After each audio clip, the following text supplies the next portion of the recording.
नमस्कार। प्रस्तुत है आज का चिंतन। आदर्श माता अपने बच्चों का एकांगी विकास पसंद नहीं करती। वह ना तो संसार में उसे भटकने देना चाहती है और न संसार को मिथ्या कहकर उसे पलायनवादी बनाना चाहती है। कुंती ने पांडवों को पराक्रमी भी बनाया, संतोषी भी और चरित्रनिष्ठ भी। सीता के लवकुश, शकुंतला के भरत, मदालसा के सुबाहु और अर्क आदि पुत्र सांसारिक तथा आध्यात्मिक दोनों ही दृष्टियों से सक्षम और संपन्न थे। वेद माता गायत्री भी अपने वरद पुत्रों को सभी विभूतियों से संपन्न बनाती हैं। अथर्ववेद में वेद माता की महत्ता बतलाते हुए उल्लेख किया है। ओम स्तुता मया वरदा वेद माता प्रचोदयन्तां पावमानी द्विजानाम् आयुः प्राणं प्रजां पशुं कीर्तिं द्रविणं ब्रह्मवर्चसं मह्यं दत्त्वा व्रजत ब्रह्मलोकम्। अर्थात वेद माता गायत्री अपने साधकों को पवित्र करती हैं, उन्हें आयु, प्राण, प्रजा, पशु, यश, धन एवं ब्रह्म वर्चस्व प्रदान करती हुई ब्रह्मलोक का अधिकारी बनाती हैं। इस घोषणा को समझकर किसी भी व्यक्ति को उपासना को एकांगी मानकर तिरस्कृत नहीं करना चाहिए। लोगों में यह भ्रांति है कि उपासना से मनुष्य केवल पारलौकिक दिशा में बढ़ता है। लौकिक उन्नति से उसका कोई संबंध नहीं है। संसार को छोड़कर ही उपासना की दिशा में बढ़ा जा सकता है, यह मान्यता गलत है। संसार से विरक्ति की बात इसलिए कही जाती रही है कि उसमें उचित से अधिक उलझकर व्यक्ति अपने अन्य विकास के मार्गों की उपेक्षा करने लगता है। माँ गायत्री अपने साधकों को आश्वस्त करती है और दिशा भी देती है। मनुष्य के लिए आवश्यक हर विभूति उसकी कृपा से प्राप्त की जा सकती है। शरीर रहते ब्रह्म वर्चस्व एवं शरीर छूटने पर ब्रह्मलोक की प्राप्ति, यह पूरी तरह आध्यात्मिक उपलब्धियां हैं। किंतु माँ गायत्री का पेय पान करके जो मनुष्य में जो क्षमताएं उत्पन्न होती हैं उनके द्वारा और माँ के सीधे अनुदान के रूप में आयु, प्राण, प्रजा, पशु, कीर्ति और धन, यह 6 लौकिक लाभ प्राप्त होते हैं। आयु मनुष्य की सहज आकांक्षा है। किसी से पूछा जाए आप जीना क्यों चाहते हैं तो प्रश्न अटपटा सा लगता है। मनुष्य बहुत कुछ क्यों करना चाहता है? इस प्रश्न का सहज उत्तर यही है कि वह एक सहज आकांक्षा है। माँ गायत्री का साधक उचित आयुष्य प्राप्त कर लेता है, यह उसकी प्रथम उपलब्धि है। प्राण मनुष्य के जीवट को, तेजस्विता को कहते हैं। जीवन के दिन किसी प्रकार पूरे कर लेने वालों को प्राणहीन व्यक्ति कहा जाता है। वे किसी की कृपा की कामना करते हुए किसी प्रकार जीवन पूरा करते हैं। इसके विपरीत प्राण संपन्न व्यक्ति जहाँ भी चल पड़ते हैं, नई फिजा पैदा करते हुए चलते हैं। वे अपने मानवोचित शौर्य का प्रदर्शन करते हुए संसार की सुविधाओं से लेकर भगवान का प्रेम तक प्राप्त कर लेते हैं। कबींद्र रविंद्र की पंक्तियाँ एकला चलो रे ऐसे ही संपन्न व्यक्तियों द्वारा चरितार्थ होती है। अकेले अभिमन्यु चक्रव्यूह को चीरता हुआ निकल जाता है। अकेले हनुमान अजय रावण की लंका में कूद पड़ता है। अकेले विवेकानंद भारतीय संस्कृति की दुंदुभी बजाते हुए विश्व धर्म सम्मेलन में जा पहुँचते हैं। अकेला शंकराचार्य देश भर में सांस्कृतिक भ्रांतियों को एक झाड़ू से समेट कर रख देता है। लकड़हारे का बेटा अब्राहम लिंकन राष्ट्रपति, अमेरिका का राष्ट्रपति और गरीब नौकरानी का बेटा महान वैज्ञानिक एडिसन बन सकता है। इन सभी की परिस्थितियां ऐसी थीं कि उनका हवाला देकर कोई भी सामान्य व्यक्ति संतोष कर लेता, पर प्राणवान व्यक्ति मछली की तरह धारा को चीरते हुए आगे बढ़ने में ही आनंद का अनुभव करते हैं। हर मनुष्य प्राण संपन्न भी होना ही चाहता है।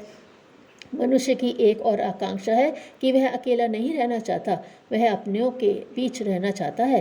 अपने समर्थकों और आश्रितों को संभालते हुए उनके बीच रहकर मनुष्य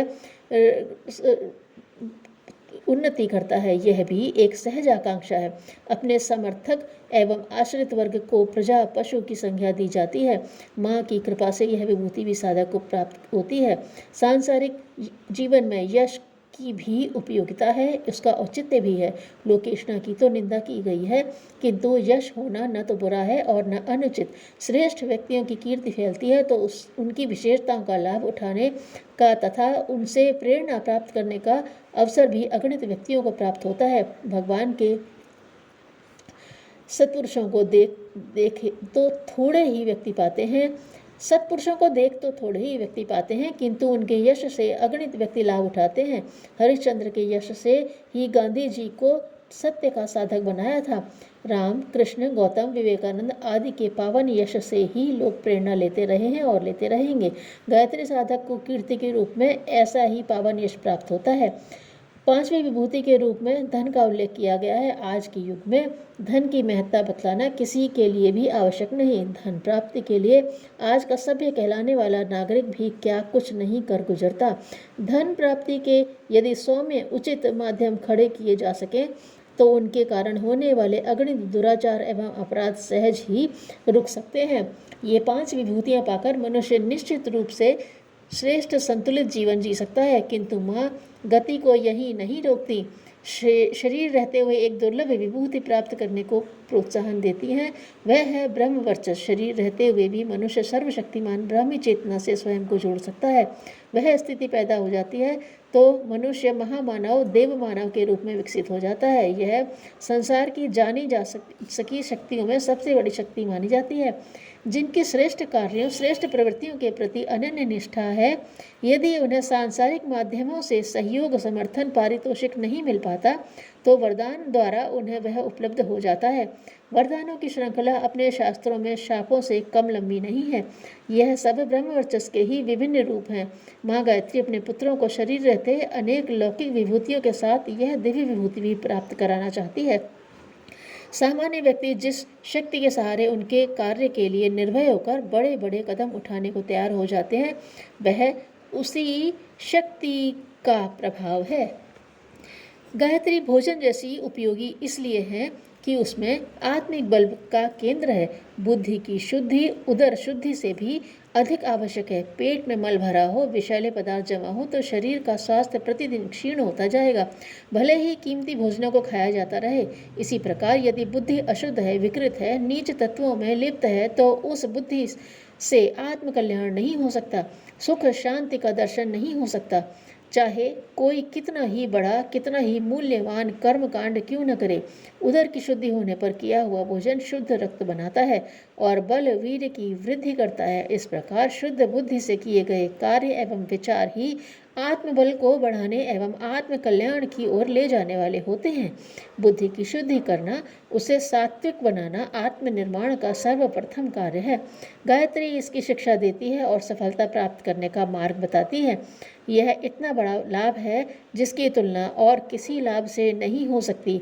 बुद्धि की शुद्धता प्राप्त होने पर आत्मिक आनंदों का समुद्र उमड़ पड़ता है और साथ ही भौतिक जगत में जो उन्नति होती है वह स्थायी सुदृढ़ एवं प्रतिष्ठा युक्त होती है।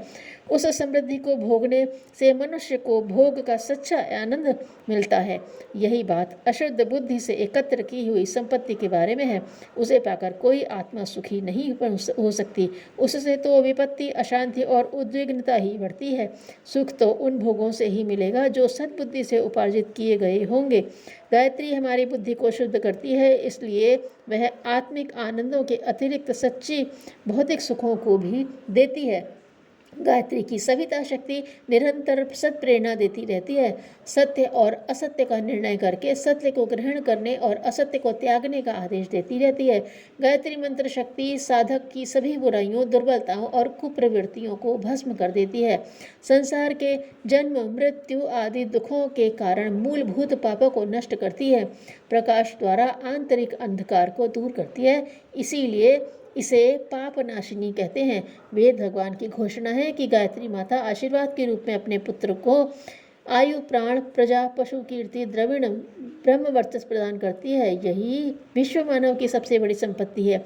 इनकी प्राप्ति से अभाव, अशक्ति और अज्ञान तीनों प्रकार के दुखों की निवृत्ति हो जाती है।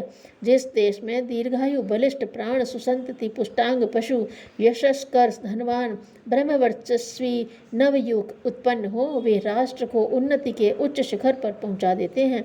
उन लाभों की प्राप्ति का मूल कारण सद्बुद्धि की प्राप्ति ही है। सद्बुद्धि का उद्गम केंद्र गायत्री है, इसलिए उपरोक्त फलों को प्रत्यक्ष करने के लिए गायत्री माता की गोद में बैठकर उसके शक्तिमय दुग्ध का पान करना चाहिए। धन्यवाद।